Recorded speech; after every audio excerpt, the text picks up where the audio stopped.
Jefferson, cumprimentar também toda a equipe da Rádio IES, dizer que você está no programa Altar com Deus e que é um privilégio ter você aqui com a gente, ouvinte, espectador.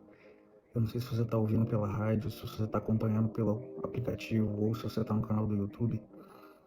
Meu desejo é que, em nome de Jesus, essa mensagem fale com você.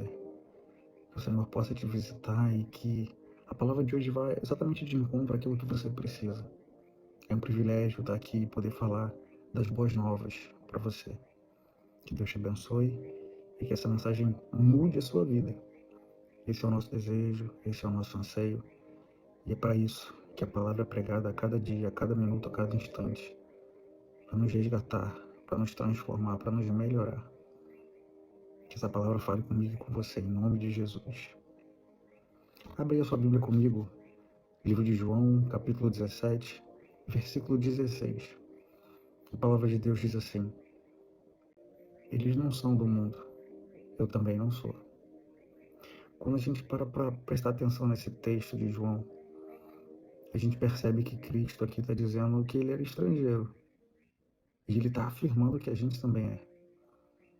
O tema dessa mensagem é um Deus que pede emprestado. E eu quero, nesses próximos minutos, mostrar para você, através da palavra de Deus, que existiram coisas, situações, objetos que Jesus pegou emprestado, porque ele tinha amigos aqui na Terra. Isso vai desde o seu nascimento até a sua morte. E eu espero que você esteja com o coração aberto para ouvir, para ver, para receber tudo aquilo que Deus tem para você aqui, nesse momento. Quando a gente para pensar no contexto dessa história, a gente precisa lembrar que no capítulo 16, Jesus está orando pelos seus discípulos. Alguns capítulos antes, Judas tinha se levantado da mesa e ido embora. Jesus está só com os 11, e nesse momento ele está orando pelos 11 que ficaram. O versículo 16 inicia com palavras de Jesus, orando ao Senhor em prol dos discípulos. E ele está ali confortando o coração deles, preparando a mente deles para tudo aquilo que vai acontecer. Lembre-se que pouco tempo depois dessa oração, eles vão para o Getsemane orar. Judas, o traidor, vem junto com homens, e esses homens carregam paus, pedras, foices, lanças. Eles vêm armados para prender Jesus. Nesse momento, os discípulos vão sair dispersos. Nesse momento, Pedro vai tentar lutar corporalmente e ele corta a orelha de um servo. A Bíblia narra esse momento de angústia, de sofrimento, momento em que os discípulos abandonam o Mestre, momento em que Pedro nega Jesus já na casa do sumo sacerdote. É para esses momentos que Cristo está orando, para prepará-los. Mas dos 12 que andavam com ele, um é Judas, traiu. 10 são dispersos. Só um homem fica. Só João fica. É justamente o autor desse livro que a gente leu. Então, desde o início, eu quero que você perceba uma coisa. Deus, ele quer que a gente entenda que a gente não tem que ficar buscando tesouros aqui nessa terra. Jesus disse: eu sou estrangeiro, vocês também são. Eu não sou do mundo, vocês também não são aqui desse mundo. Ei, para de ficar buscando apenas as coisas aqui dessa terra. Começa essa mensagem já percebendo que aqui a traça corrói, aqui o ladrão rouba, aqui a ferrugem destrói. Mas a Bíblia nos orienta a buscar tesouros no céu, a juntar tesouros na eternidade, porque lá não tem traça, lá não tem ferrugem, lá não tem ladrão. Lá o que é seu e ponto final. Então, eu quero que você viaje comigo em alguns textos da Bíblia e eu quero te mostrar situações em que Jesus pegou alguma coisa emprestada. A gente pode começar essa reflexão pensando que logo no início da sua vida, Jesus precisou de um lugar para nascer. Lembre-se da história. José e Maria estão na cidade, o local está cheio, não tem hospedaria, não tem estalagem, não tem uma pousada, não tem nada disponível para que aquele homem e aquela mulher grávida tivessem o seu filho. A única coisa que eles conseguem é um estábulo, um local onde os animais eram deixados. Pensa nisso. O homem mais importante que já andou pela face da terra, o Filho do Deus vivo, o Redentor do mundo, o Salvador, o Messias, nasceu e foi colocado numa manjedoura, num local simples, humilde, singelo. Quero que você lembre de um versículo da Bíblia que diz assim: não despreze os pequenos começos. Jesus começou humilde, começou simples. Um Deus que se faz menino, um ser eterno que se faz terreno, um Deus todo-poderoso que nasce do ventre de uma virgem. Você consegue perceber o tamanho da grandeza desse Deus? Desde o princípio, Jesus está ensinando para a gente sobre humildade. Ele está ensinando para a gente que coisas simples podem se transformar em coisas grandiosas. Um simples nascimento, dentro de um estábulo, num momento sem que ninguém percebesse. Ali, naquela hora, a coisa mais extraordinária do mundo estava acontecendo. Um Deus eterno estava sendo encarnado para crescer, viver, morrer, ressuscitar e transformar para sempre a minha e a sua vida.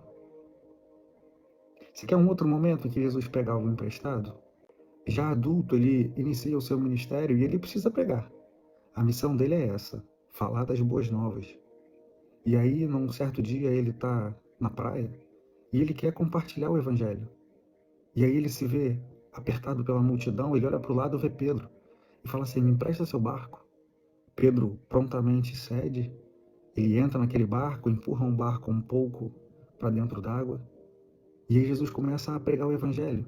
E aquela multidão fica ali, prestando atenção em cada palavra do mestre. O barco não era de Jesus, era de Pedro. Esse é apenas o segundo item que eu menciono aqui, que Jesus pegou emprestado. Lembra do tema dessa mensagem, um rei que pede emprestado. Mais um momento em que Jesus pega algo emprestado, você quer saber? Quando ele está para entrar em Jerusalém, ele manda os discípulos entrarem na cidade, acharem um jumentinho e trazerem o jumentinho até Jesus. Ele fala assim: se alguém perguntar algo para vocês, digam que o mestre precisa e que em breve ele vai devolver. Jesus entra ovacionado em Jerusalém. Os homens, mulheres, crianças, aquela grande multidão grita: Hosana, Hosana nas alturas, bendito é o que vem em nome do Senhor. Jesus entra em Jerusalém, vai direto ao templo, vira a mesa, chicoteia os homens. Jesus pega um jumentinho emprestado. Ele entra em Jerusalém como rei dos judeus. Engraçado que essa mesma multidão, ou pelo menos parte dela, anuncia que o rei está entrando na cidade. Pouco tempo depois, o povo percebe que ele não é um rei como eles estavam esperando. Ele não destrona Roma, ele não troca o governo, ele não vem com poderio militar, não, ele vem simples, pregando o evangelho e fazendo milagres. E aí muitos falam: ele não é o que a gente estava esperando. Eu achei que a gente sairia dessa opressão de Roma, eu achei que a gente não serviria mais a César. Mas não, ele está falando de coisas que a gente não entende. Eu imagino que parte dessa multidão que ovaciona Jesus quando ele entra em Jerusalém também está lá presente. Quando Pilatos pergunta: a quem vocês querem que eu solte? E eles gritam: solte Barrabás, mate a Jesus. Mas deixa Barrabás para daqui a pouco, eu ainda vou falar sobre ele. Você quer ver um outro momento em que Jesus pega algo emprestado?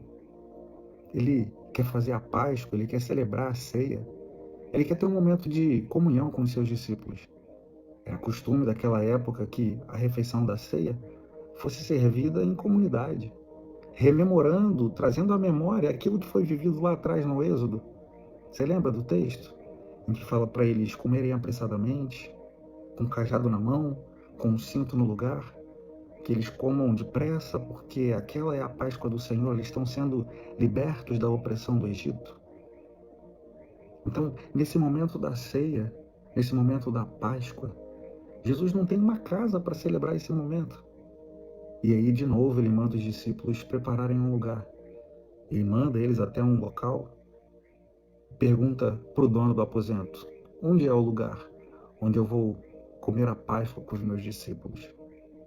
E aí aquele homem indica o lugar. e eles preparam tudo. A casa que Jesus ministra a ceia também não era dele. Isso é só para você perceber como tem momentos em que Jesus, um rei de verdade, pega coisas emprestadas. A Bíblia fala de muitos amigos. Tem muitos textos que falam sobre amizade. Existe um amigo meu, um outro pregador do Evangelho, que diz que o reino é feito de amigos. Jesus tinha amigos para emprestar um lugar para ele nascer, para emprestar um jumento para ele entrar na cidade, para emprestar uma casa para ele fazer a ceia, para emprestar um barco para ele pregar. Ele tinha amigos por onde ele passava. Mas ele também tinha inimigos. E aí eu quero te fazer uma pergunta. Será que você está cercado só de amigos? Será que os teus amigos têm te emprestado coisas? Será que você tem sido um amigo para emprestar àquele que te pede? O reino é feito de amigos. Lembra do texto que Jesus fala? Não vos chamamos mais de servos, mas de amigos.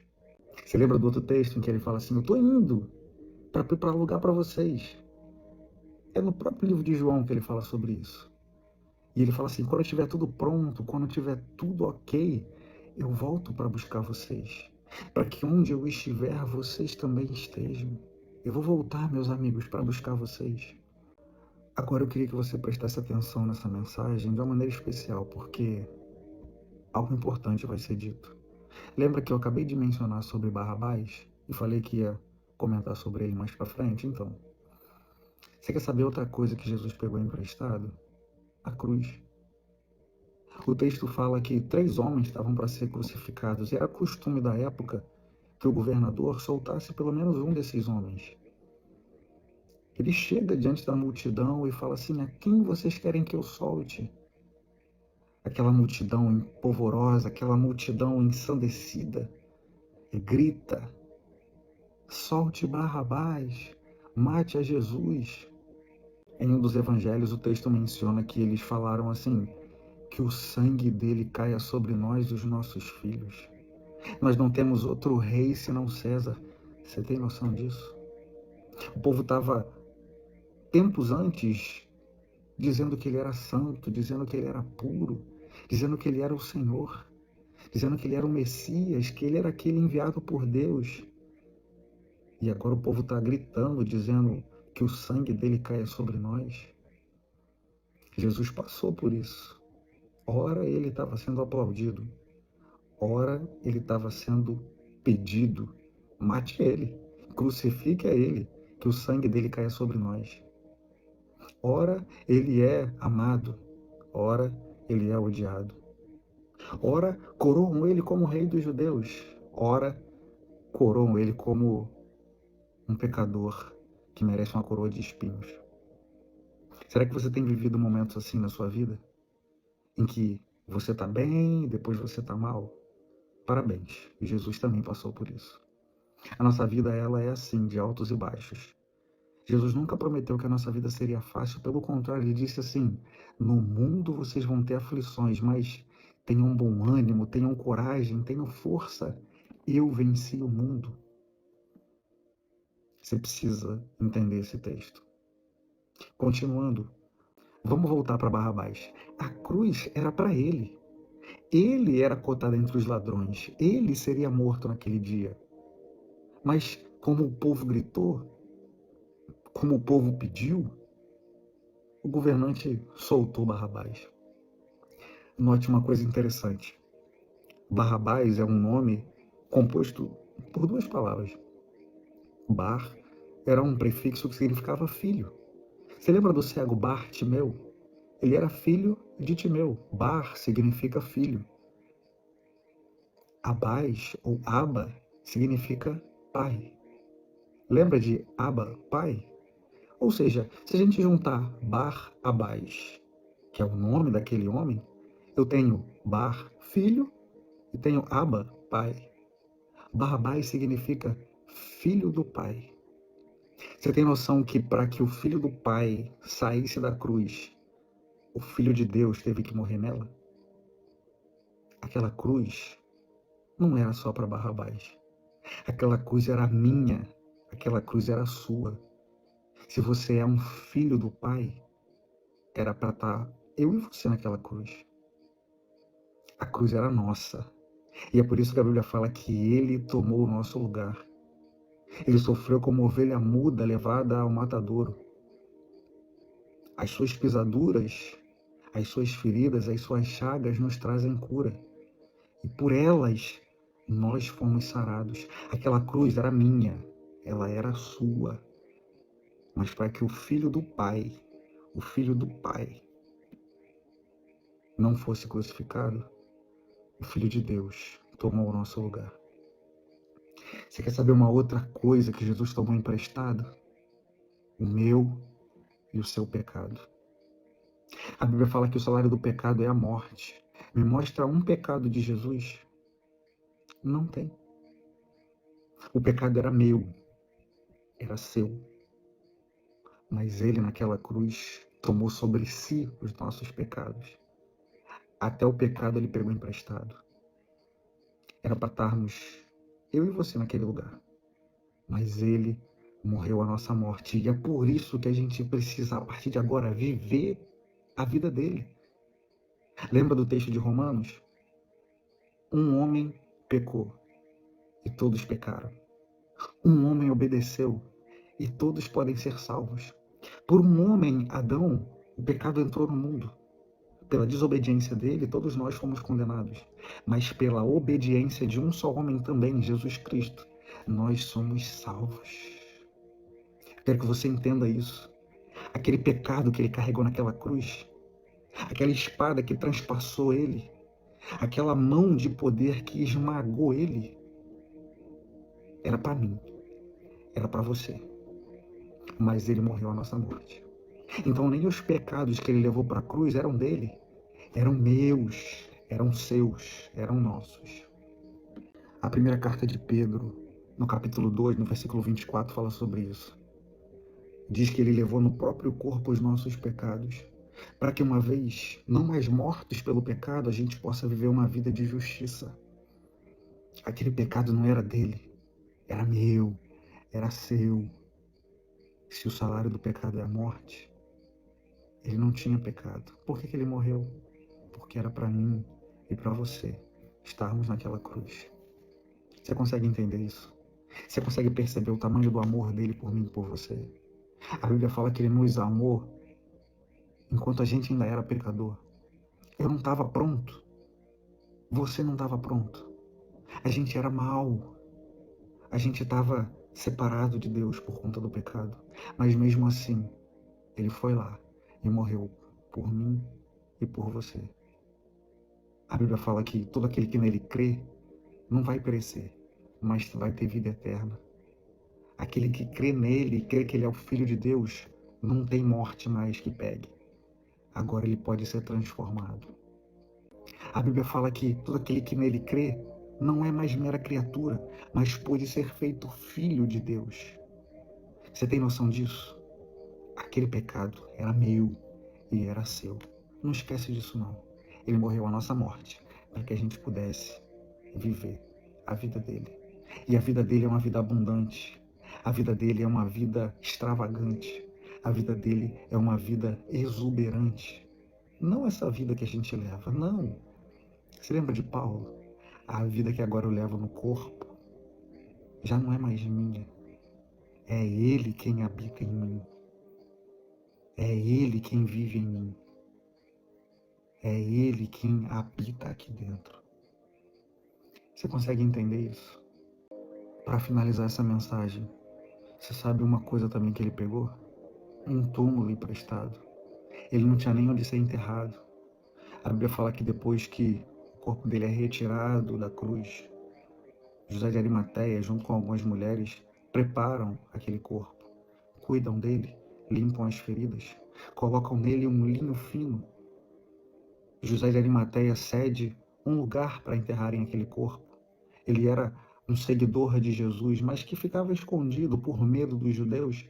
Ele servia a Cristo, mas de maneira escondida. Ele cede o lugar da família dele. Ele cede uma pedra, ele cede um túmulo, ele cede um local para que Jesus fosse sepultado. Ele coloca roupas finas naquele homem já morto. Ele coloca linho fino. E aí você lembra do que aconteceu pouco tempo atrás? As vestes de Jesus estavam sendo repartidas. As vestes dele lançaram sortes sobre elas. Quem vai ficar com o quê? Agora, Jesus não está mais tendo as roupas rasgadas, tendo as roupas repartidas. Não. José faz questão de pegar linho fino, roupa cara, coisa de rei, e colocar naquele homem já morto.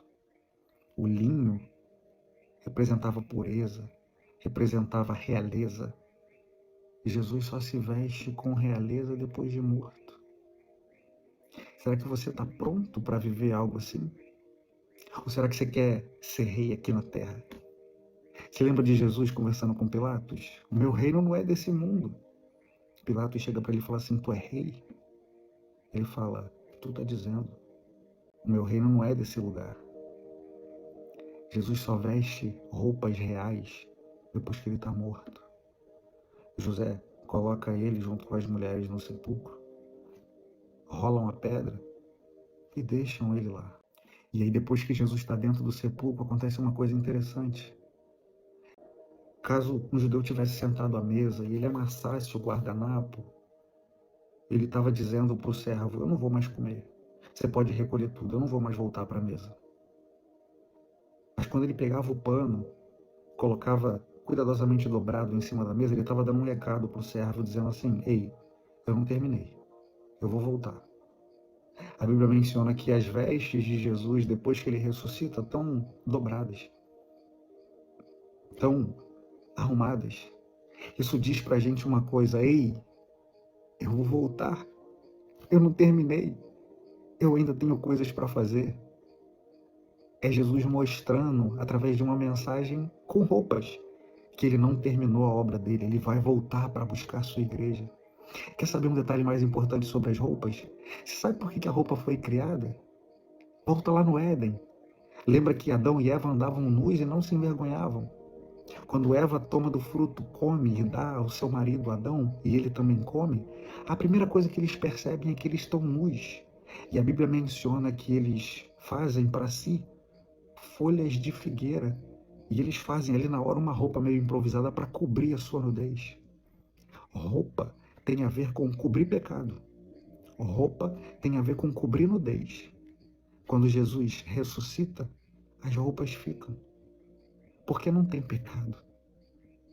Não tem o que cobrir. A roupa fica na terra. Porque ela foi feita na terra. Por isso que você vai receber vestes novas. Por isso que você vê nos filmes que quando a igreja for arrebatada, as roupas vão ficar. Porque roupa é para cobrir pecado. Não tinha pecado em Jesus. É por isso que a roupa fica. E ele recebe vestes novas. Ele deixa aquele linho que era fino, mas era da terra, na terra.